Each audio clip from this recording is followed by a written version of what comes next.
On June 24th, I laid out an ethics reform program which was largely ignored by the governor. I said at the time that I would be expanding upon that 6-point program in the future. Today, I'm once again calling on the governor to follow Attorney General Dustin McDaniel's example and pay back the people of Arkansas for the use of his state-supplied vehicle while he was Attorney General. He has been lauded, even editorially, for doing the right thing with regard to paying taxes. But, folks, that paying of taxes is an admission on his part that it was in fact income, which is clearly in violation of Amendment 70. He said that it was the tradition and practice. Well, folks, it may be the tradition and practice of the Good Old Boy Network, but it is in direct violation of the Constitution, and that Good Old Boy Network does not trump our Constitution.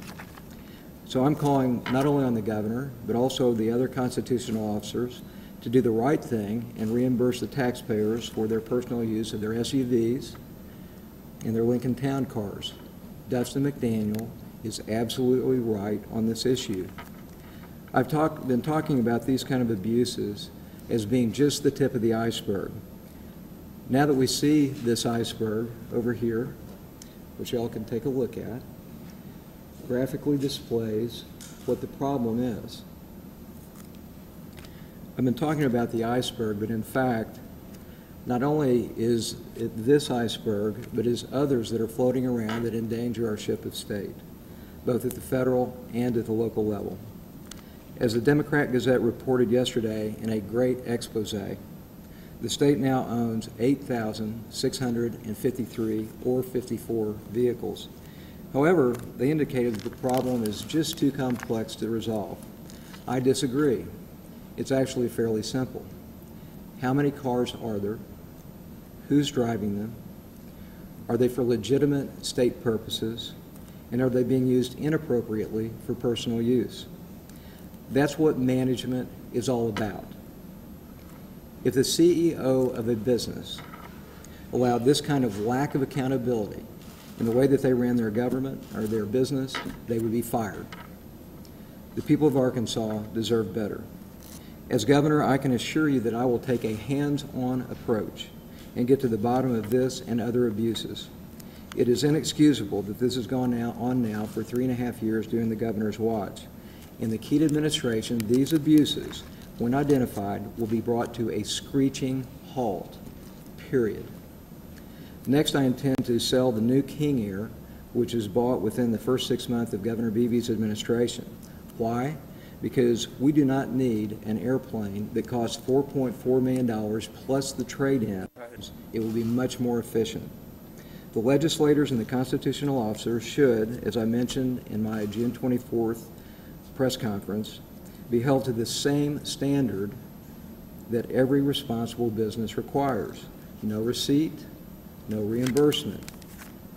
Reasonable cost reimbursement for the appropriate method of transportation, but it should be the lowest cost, just as Representative Clemmer's bill would have done last year, which was not supported by the governor. Since day one of this campaign, I've been talking about wasteful spending practices that have crept into government at all levels. Every one of those practices ultimately has an effect on the Arkansas taxpayer.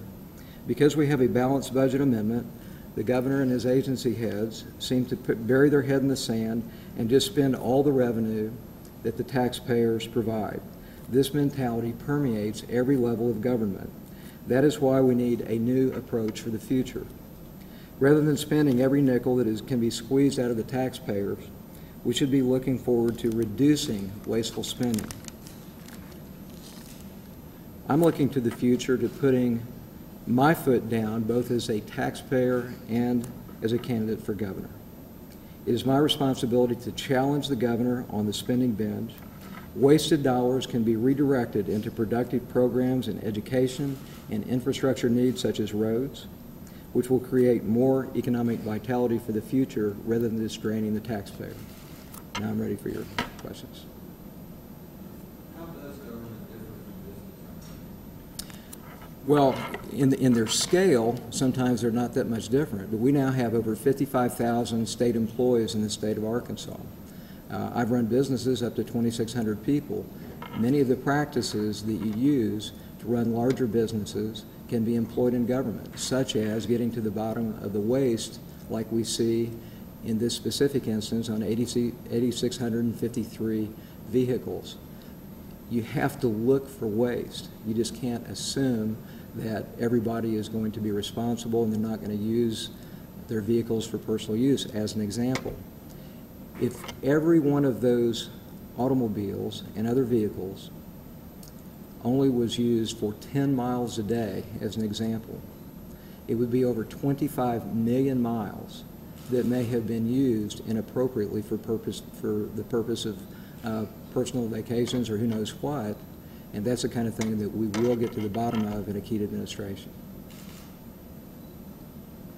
The plane that BB uses, Governor Huckabee had a plane that he used, and he used it frequently, and also used it for some political trips. Do you think it was wrong for Huckabee to use it that way? My approach to this is it doesn't make any difference whether it's a Republican or whether it's a Democrat. I'm looking to the future. I'm telling you what the Keat administration will do, and that is to sell the airplane and then to use a much more cost-effective method of leasing rather than owning a plane using a state-owned plane. How much would it cost to lease a plane? It depends on the kind of plane that you use. We don't always have to use the most expensive plane out there, as an example. You don't always have to have a King Air with 2 pilots. There are ways that you can do it that are less expensively and still have the security detail, which is appropriate for the governor. But it doesn't have to be a King Air 200, which is a very expensive plane to operate. It's a safe airplane, and sometimes that's appropriate. Sometimes it could be a much less expensive airplane. That's the kind of common sense approach and hands-on approach that I intend to use as governor, where we don't have this sense of entitlement that we always have to be flown around in a $4.5 to $5 million airplane. Have you done any study or any look at how much it would cost to lease versus the cost of the plane for a King Air is probably about $2,500 an hour. But again, that varies based on whether it's a King Air 90, whether it's a King Air 350. There are lots of permutations, and oftentimes you can get a better deal depending on how many hours you buy for the year.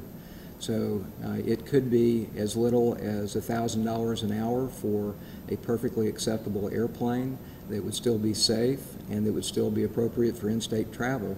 And we also have another plane that is sitting out there that the Highway Commission owns. There's no reason that we couldn't lease the plane from the Highway Commission when it isn't being used and fully utilize the airplane. It's just a matter of using common sense business approaches in doing things that are still safe for the chief executive and for his security detail, but that do not entail having that expensive an airplane sitting in the hangar. Yes? What would be the cost of purchasing an airplane, maintaining it, storing it, protecting it, as opposed to leasing? When you look at the percentages, how much of a percentage do you think that it would cost to lease as opposed to own? The first thing that we know is if we sold the airplane today, we would be able to get between $3.4 and $3.9 million to put right back into the Treasury. That's based on the best estimates that we can come up with based on how the plane is equipped. So we could put that right back into the Treasury.